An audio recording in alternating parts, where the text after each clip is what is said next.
Molingami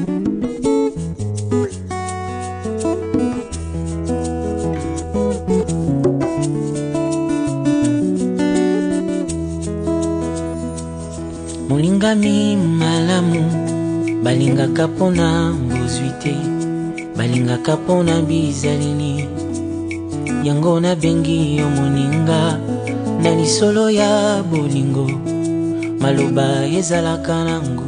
Les frères qui s'entretuent, nous avions parlé parce que c'était notre sous-thème de la citerne à la gloire. Nous avons parlé de la vie de Joseph, comment il a été vendu par ses frères, comment il a été changé comme une marchandise et il n'avait pas de diplôme de management, il n'a pas fait des études, mais le Seigneur l'a utilisé parce que lui-même il était un bagage. Mpona yo na kosala nyonso ekoki na moto kosala olangisi motema na ngai Yesu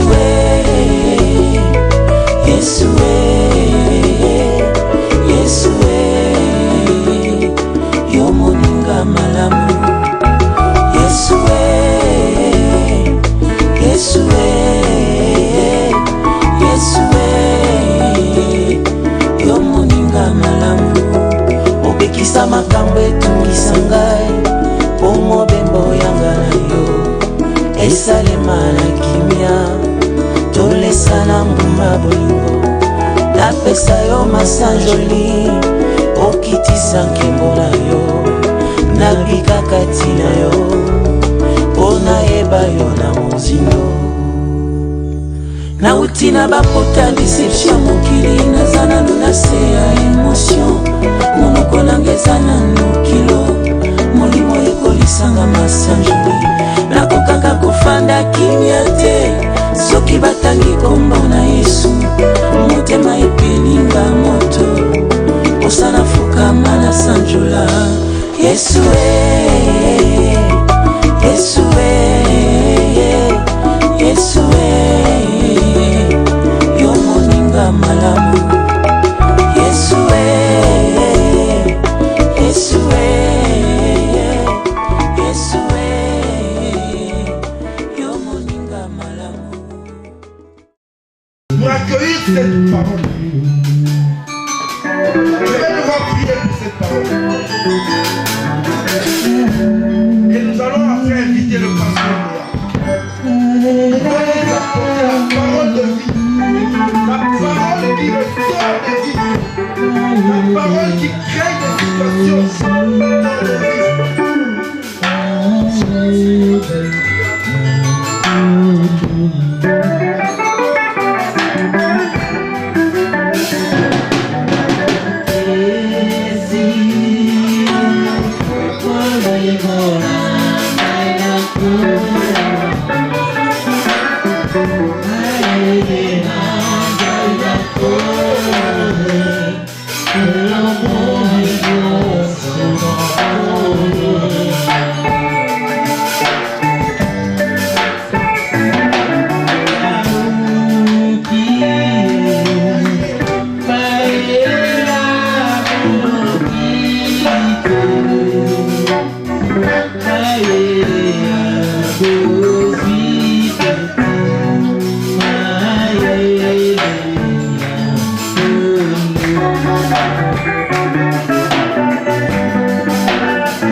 suis assurance.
Mais la parole qu'il va apporter. Alléluia.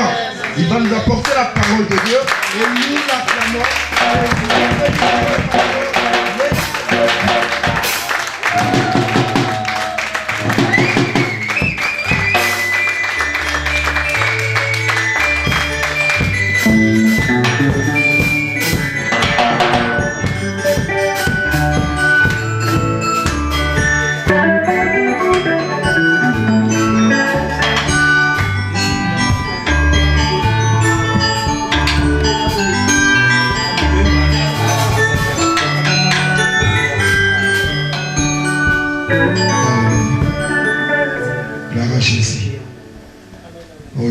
Seigneur, lui donner gloire et de miséricorde. Oh, merci Saint-Esprit de Dieu. Merci parce que tu es toujours à l'œuvre. Dans ta présence, nous nous sentons à l'aise, Saint-Esprit de Dieu. Tu es le vrai consolateur, le réparateur des brèches, le rémunérateur de ceux qui te cherchent, c'est toi. Seigneur, nous voici devant ton trône encore une fois, Seigneur, ce soir. Nous contemplons ta grandeur et ta bienveillance. Nous t'accueillons parce que tu es présent au milieu de nous, Seigneur. Alléluia. Que ton nom soit manifeste et magnifique, nous Dieu. Alléluia.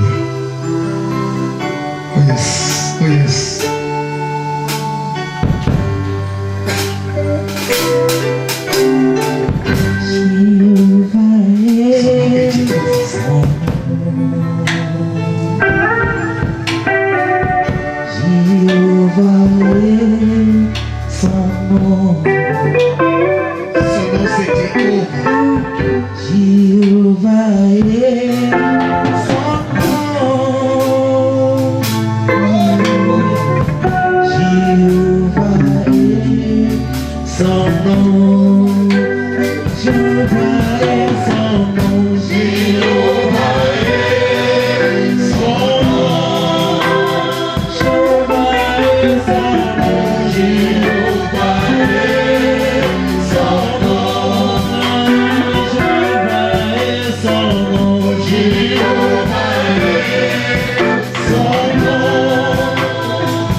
Alléluia. On peut encore une fois acclamer les rois des rois.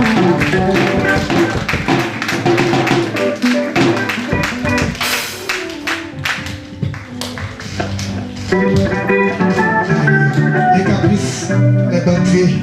Vous pouvez vous asseoir, bien-aimés. Je vous salue dans le nom précieux de notre Seigneur Jésus-Christ. Amen. Dites Amen. Un amen de joie. Un amen de gentil.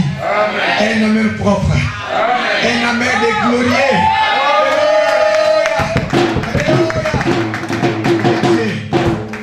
Père, bénis ce moment précieux. Bénis ta parole encore une fois, Seigneur. que nous sanctifions par ton sang.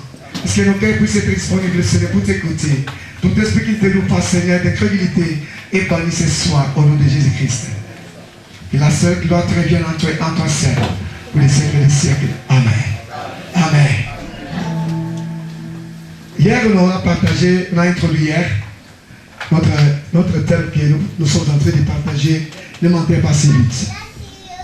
Je vais faire un résumé prêt pour ceux qui n'étaient pas là pour qu'ils puissent être un peu entrer dans l'ambiance. On avait parlé que Dieu, le Seigneur Jésus nous a dit que le diable ne veut que pour dérober, égorger et détruire, mais le Fils de l'homme est venu pour donner la vie, et la vie en abondance. Le diable peut détruire ta vie, il peut anéantir ta vie. Lorsqu'il veut t'attaquer, il n'a pas pitié de toi. Alléluia. C'est sa mission, il travaille 24 heures sur 24 heures, dans un but de te détruire, de te voler. Alléluia. De te voler, de te dégorger. Il peut te tuer spirituellement tout comme physiquement aussi. Et tout ce qu'il peut faire contre ta vie ne sera jamais en ta faveur, ça sera en ta défaveur. Alléluia. Amen. Et on a vu que cet ennemi-là est allé attaquer le peuple de Dieu, le peuple d'Israël, à cause des manques de confiance envers ce Dieu-là. Car ce peuple d'Israël, à chaque instant, il prie le Seigneur. Des fois il les loue, des fois il ne les loue pas. Des fois il les loue, il ne les loue pas. À chaque instant il ne les louait pas, Dieu a envoyé leurs mêmes ennemis pour les attaquer. Et quand ils s'étaient attaqués, il est revenu auprès du Seigneur pour implorer sa miséricorde. Et Dieu, comme il est bon, avec un cœur grand, il pardonnait toujours. Amen. Alléluia. Amen. Un jour, ce peuple syrien venait encore attaquer le peuple d'Israël. C'était sous le règne du roi Joas. Ce roi est allé voir l'homme de Dieu, le prophète Élisée. Élisée lui a dit, prends de l'arc, prends des flèches. Ils sont allés, tu vas les poser tes mains sur mes mains. Et tu vas tirer vers l'Orient. Il a tiré une flèche. L'homme de Dieu lui a dit, cette flèche que nous avons tirée avec toi, c'est pour déclencher la délivrance dans les lieux célestes. Et il va lui dire maintenant, tu vas tirer aussi des flèches. Il lui a donné la possibilité de tirer. Et le roi Joas avait pris 3 flèches qu'il tira contre terre. Et les 3 flèches qu'il a tirées contre terre, l'homme de Dieu s'était énervé contre lui. Il a dit, mais il fallait tirer un 5-6-7 fois. Car le nombre de fois que toi tu as tiré sont les nombres de victoires que tu vas remporter vis-à-vis de tes ennemis. Alléluia. Amen. Et aussitôt où tu fais, il s'est passé des problèmes. Après 3 ans qui sont passés, il y a eu les attaques et il a remporté la victoire pendant 3 ans. À 3 reprises. Alors maintenant, la Bible dit que cet homme de Dieu, Élisée, était déjà vieux. Il était malade. Et cette maladie lui avait donné la mort. Et il est mort et il fut enterré. Vers qui cet homme va encore tourner ses regards. Parce que le prophète n'est pas là. Alléluia. Maintenant, le prophète est déjà mort. La Bible nous dit que cet homme, le roi Joas a commencé à s'irriter en lui-même, à se poser des questions. Qu'est-ce qu'il va faire? Mais les ennemis ont commencé à revenir parce que les 3 années qu'il avait tirées contre terre sont passées. Parce que le fait de tirer la flèche dans les cieux était pour maintenant proclamer la manifestation des anges célestes pour être avec lui dans son combat. Lorsque nous prions, la Bible déclare que tout ce qui est utilisé sur la terre sera dans les cieux. Cela veut dire que la flèche qu'il avait tirée dans le ciel était maintenant pour déclencher l'atmosphère spirituelle. Et les flèches qu'il a tirées sur la terre, contre la terre, c'était maintenant pour prendre maintenant les 4 coins cardinaux, nord, sud, est et ouest, en sa position. Parce que Jésus a dit, je vous donne le pouvoir de marcher sur les serpents, est-ce que c'est les scorpions? Alléluia. Tout ce qui est utilisé sur la terre sera lié dans le ciel. Et lorsque tu évoques le Seigneur, quand tu pries, le Seigneur va t'exaucer parce qu'il va envoyer ses anges qui sont à notre service. Et la Bible dit, pendant ce temps, il y a eu beaucoup d'attaques du peuple syrien contre le peuple d'Israël. Et un jour, dans une famille, il y avait une personne qui était morte. Cette personne morte, sa famille l'a bien embaumée, l'a bien préparée, l'a bien lavée, bien maquillée. Ils l'ont mis dans un cercueil pour l'amener au cimetière pour l'enterrer. Lorsqu'ils sont encore acheminés tout près du cimetière, la Bible nous dit ceci. Il y a eu cette fois-ci l'invention, non seulement des Syriens, mais cette fois-ci sont des Moabites. Les ennemis d'Israël. Ils sont venus encore attaquer Israël parce que le roi avait tiré 3 flèches contre la terre. Et la délivrance était terminée à 3 reprises. Qu'est-ce qui se passe? Alléluia. Cette unité, avec toute volonté, avec tout amour. Et quand ils sont arrivés maintenant, je pense qu'ils étaient déjà prêts pour faire maintenant leur enterrement. Mais quand ils sont arrivés, la Bible nous dit il y a eu smithement les Moabites qui sont entrés pour attaquer Israël. Et quand ils sont entrés, les gens qui avaient le mort en main qu'il était venu pour enterrer avec dignité, ils nous ont jeté les cercueils. Alléluia. Amen. Ils ont jeté les cercueils. J'ai dit hier que accepte que tu sois rejeté par ta famille. Alléluia. Accepte d'être rejeté par même ton entourage. Accepte d'être enterré et rejeté par toute personne. Mais que Jésus ne te rejette pas. Parce que l'homme peut aujourd'hui te dire qu'il t'aime. Il peut dire que tu es pire pour moi. Mais demain, il te redit. C'est ce qui s'est passé avec cet homme qui était amené au cimetière avec joie. Mais gloire soit rendue à Jésus-Christ. Parce que cet homme devait tomber dans un trou. Alléluia. Mais pas n'importe quel trou. Si tu acceptes d'être tombé, d'être rejeté, le Seigneur va guider tes pas. Parce que tu vas tomber dans une bonne place. Tu vas tomber dans une bonne terre. Et ces corps, ces cadavres, lorsqu'on l'a jeté, ils sont venus pour l'enterrer, mais ils ne l'ont pas enterré. Ils l'ont jeté parce que chaque personne avait besoin de sauver sa peau. Parce que les ennemis sont entrés. Et quand ils ont jeté ces cadavres, les cadavres étaient allés tomber dans le sépulcre des prophètes Élisée qui était mort depuis une année passée. Alléluia. Ils sont les corps, les cadavres étaient allés tomber où? Dans le sépulcre d'Élisée. La Bible dit ceci. Le cadavre est tombé, il a touché les ossements d'Élisée et le cadavre a repris vie. Alléluia. Ceux qui étaient morts, ceux qui étaient morts, ils sont venus avec lui pour l'enterrer. C'est pourquoi je te dis ce soir qu'on ne t'enterre pas si vite. Parce que Dieu n'a pas encore dit le dernier mot de ta vie. Ils étaient venus avec l'esprit de l'enterrer parce qu'il était déjà mort. Mais devant le Dieu, la Bible déclare que la mort est appelée le sommeil. Wow. Alléluia. Il est tombé dans le trou. Et quand son corps a touché les ossements d'Élisée, il a repris vie. Et cet homme qui devait être enterré, ne pouvait pas être enterré, il est revenu à la vie. Parce que notre Dieu c'est un Dieu de restauration. Dites Amen. Dites la restauration. Dites la restauration. Ça c'était une introduction pour vous amener afin que vous puissiez comprendre. En bref, pour ceux qui n'étaient pas là, il y aura des DVD, vous allez voir l'intégralité parce qu'il ne sait pas reprendre les tout non plus. Même les choses que j'ai dit hier, c'est impossible que je les répète aujourd'hui. Parce que le Saint-Esprit travaille d'une façon qu'il le veut. Alléluia.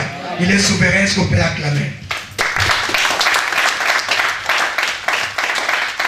Et cet après-midi, nous prenons nos Bibles dans le livre de Michée, chapitre 7, versets 1 à 7. Michée. Michée. Il y a Michée dans la salle ou quoi? Il a Amen. Dites Amen. La Bible dit ceci, si vous êtes, je lis avec votre permission. Michée 7, 1 à 7. Écoutez bien. Est-ce qu'il y a quelqu'un qui a un français courant dans la salle? Français courant. Version français courant. Personne? Ok, je vais lire. Michée 7, 1 à 7. Malheur à moi, car je suis comme à la récolte de fruits, comme au grappillage après la vendange. Il n'y a point d'écran à manger. Point de ces primeurs que mon âme désire. Écoutez le verset 2. L'homme de bien a disparu du pays, et il n'y a plus de juste parmi les hommes. Ils sont tous en embuscade pour verser le sang. Chacun tend un piège à son frère. Leurs mains sont habiles à faire le mal. Le prince a des exigences. Les juges réclament un salaire. Les grands manifestent son avidité et ils font ainsi cause commune. Écoutez le verset 4. Le meilleur d'entre eux est comme une ronce. Les plus trois pires qu'un buisson d'épines. Les jours annoncés par tes prophètes sont châtiment proche. Non, les jours annoncés par tes prophètes, ton châtiment approche. C'est alors qu'ils seront dans la confusion. 5. Ne crois pas à un ami. Ne te fie pas à un intime. Devant celle qui repose sur ton sein, garde les portes de ta bouche. Car les fils outragent le père, la fille se soulève contre sa mère, la belle fille contre sa belle-mère. Chacun a pour ennemi les gens de sa famille. Alléluia. Chacun a pour ennemi les gens de sa maison. Pour moi, je regarderai vers l'Éternel. Je mettrai mon espérance dans les dieux de mon salut. Mon Dieu m'exaucera. Acclame la parole du Seigneur. Acclame très fort, bien-aimé. de ce message de Michel, nous allons tirer, parce qu'il y a des phases que nous allons introduire avec d'autres textes différents. Je vais souligner le verset 5. Le verset 5 qui dit: ne crois pas à un ami. Ok? Ne crois pas à un ami. Ne te fie pas à un intime devant celle qui repose sur ton sein. Il dit: ne crois pas à un ami. Ne fais pas confiance à un ami. Ne fais pas confiance à celle-là qui met sa tête sur ta poitrine. Comprenez ce que ça veut dire? Je t'aime. Alléluia. Amen. Il dit non, pas avoir confiance. Alléluia. Je ne vous réponds pas, c'est pas moi qui le dis, c'est la Bible qui dit. Un ami au pire, faites attention. Alléluia. Amen. Michel est en train de pleurnicher en lui-même, s'angoisse dans son cœur. Il dit, il regarde le monde, il regarde, il ne voit aucun pont. Il est comme un cultivateur qui a été planté les vignes. Il a planté le temps de la récolte, il est allé dans sa moisson pour récolter le fruit qu'il espérait, il n'en trouve pas. Et il dit, même les pains là, parce que les grappillages, on a fait les vendages, on a pris les raisins. Mais les restes là, il est passé pour les rechercher, il n'a rien trouvé. Et il compare cela maintenant au monde. Que de la façon qu'il a manqué les raisins, les grappillages, les derniers là qui restent, que les cultivateurs peuvent laisser parce que dans la loi mosaïque, on laissait cela pour les pauvres.